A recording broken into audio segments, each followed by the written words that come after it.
The story opens with a commander being pursued by soldiers. He seeks refuge in a Shaolin temple, adding an air of suspense to the scene. However, tension quickly arises when Deputy General Shaolin demands that the commander be handed over to him, meeting resistance from a monk.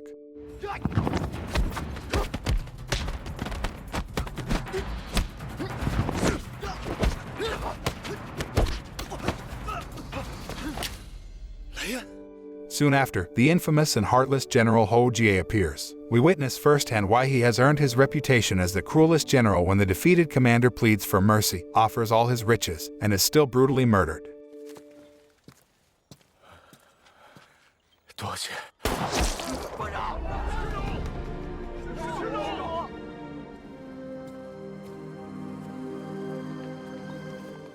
It is revealed that General Hou and Shaolin are brothers, both sharing a cruel disposition. Presently, the two generals are meeting with a commander who is still aligned with them. However, they do not appreciate his arrogance and lack of humility, despite his troops aiding them in capturing cities throughout China.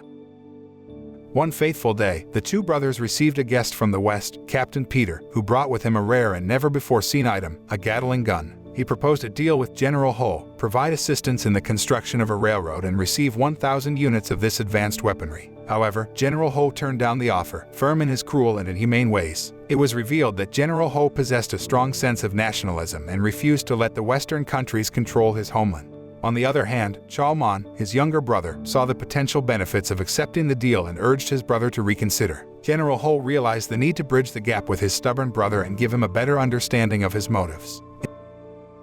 In the Shaolin temple, a monk named Jinkong is seen practicing on a log with his fellow monks. As they train, they lament the famine crisis that has befallen the land due to the ongoing war. Jinkong comes up with a plan to steal rice from the rich and distribute it to the starving citizens, displaying his compassion and willingness to take action.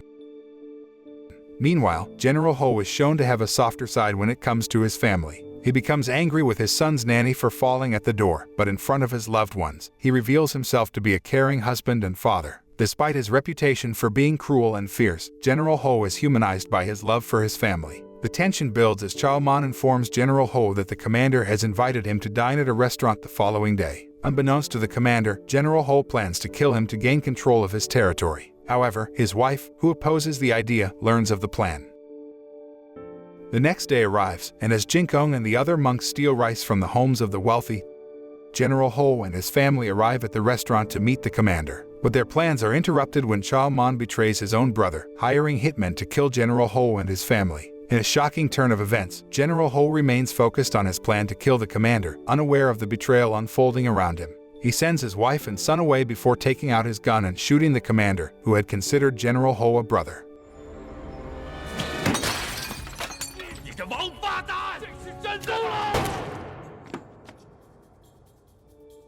The situation escalated quickly when Shaolin's hired assassins launched a surprise attack on General Hou's private army. The battle was brutal, and it seemed like there was no hope for the general's family. But just when things were looking grim, Jinkong and his fellow monks arrived on the scene, determined to help in any way they could. They quickly realized that the assassins were planning to target the general's wife and son, so they sprang into action, working to subvert the hitmen's plans and save the innocent family members. As the fighting spilled out onto the streets, the situation became even more precarious. General Hou bravely took his young daughter into a horse-drawn carriage and tried to make a break for safety, but the assassins were hot on their trail. The chase was harrowing, and at one point, the carriage almost fell off a cliff.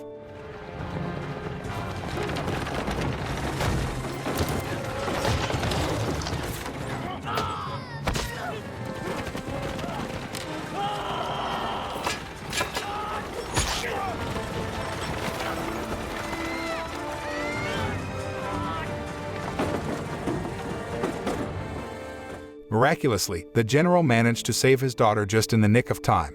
Meanwhile, Jinkong was doing everything in his power to protect the general's wife. He managed to get her to safety in a nearby temple, where she could hopefully ride out the rest of the violence. But the general's daughter was badly injured, and he knew that she needed medical attention right away. Carrying her in his arms, he made his way to the monks, begging them to save her life. The scene was truly moving as the once proud general found himself humbling himself before the monks, desperate for their help to save his daughter. In a poignant moment, he kowtowed before them, knowing that his life was beyond saving. However, even in this vulnerable state, the general couldn't resist cursing, which only made his wife even angrier. She blamed him for their little daughter's death, making the situation even more heart-wrenching.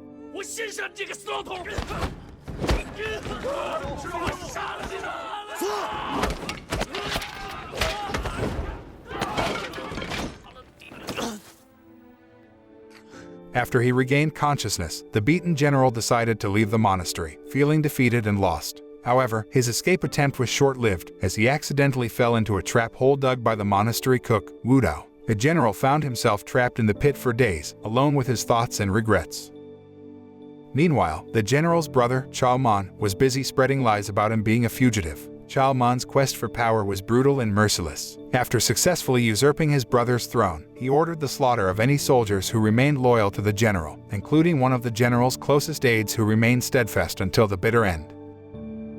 As punishment for his rebellion, the general was left alone in a pit without food or water for days on end. Just when he thought it was all over, he was unexpectedly rescued by the temple cook, Wu Dao. Wu Dao took the general under his wing, feeding him and sharing words of wisdom to help him persevere through this trying time. Eventually, the general decided to make a drastic change in his life. He shaved off his hair and declared his intention to become a Shaolin monk, seeking solace and redemption in the temple. However, the monks were hesitant to accept him, knowing his past as a cruel and merciless general. But the abbot reminded them that everyone deserves a chance at redemption and forgiveness, even someone as flawed as the general.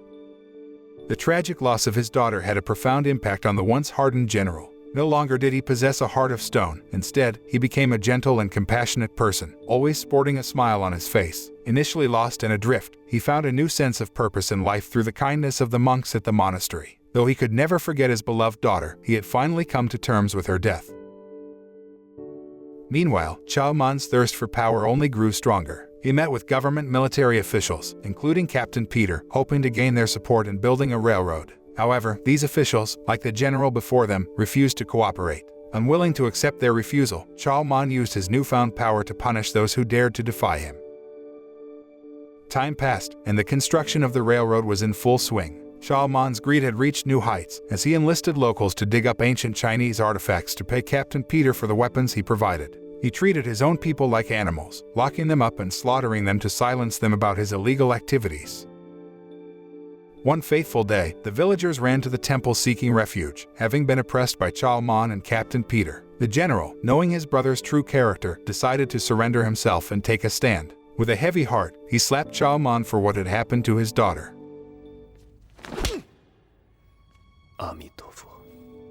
Upon arriving at the headquarters, the general was stunned to see that his old office had been transformed beyond recognition. Shaolin's thirst for power had grown beyond bounds, even exceeding the general's own ambition when he was a warlord. The general was devastated to find his wife imprisoned in a wooden cell for months. Shaolin seemed to be determined to outdo his brother in every way, even going as far as to murder his own brother-in-law to mentally break the general.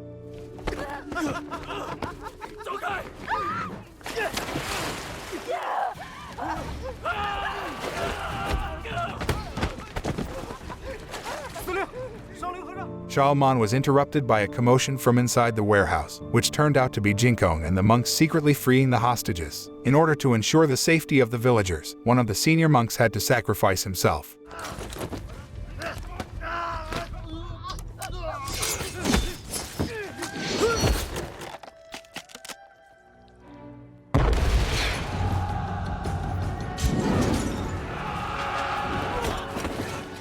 As the brothers fought inside the monastery, the battle between them intensified. The general's newfound peace was shattered as he faced off against his ruthless and power-hungry brother.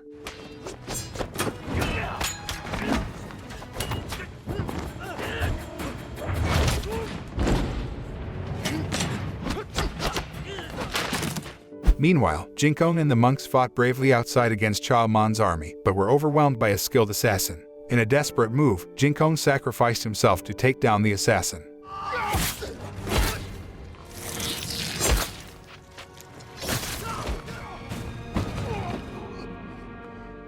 As the battle raged on, Captain Peter and his troops arrived on the scene, revealing their true intentions. They aimed their cannons at the Shaolin temple, intent on destroying it completely.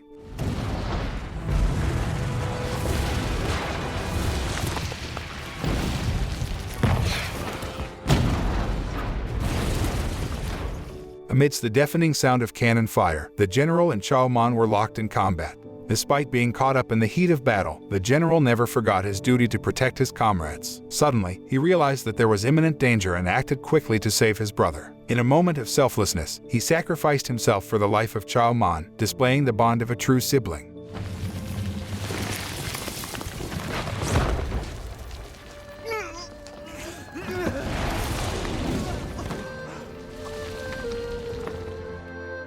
As the general breathed his last, he collapsed onto the lap of a nearby Buddha statue. Shaolin was filled with regret and remorse for what he had done. He couldn't shake the feeling that his actions had been vain and ultimately meaningless. As he left the temple, the weight of his guilt settled heavily upon him. He realized that he was now alone, with no one left to call his own in his homeland. The moral of the story is to always consider the consequences before betraying someone, as it can lead to unexpected karma. Additionally, treating others with kindness and respect is important as it can lead to redemption and a better life.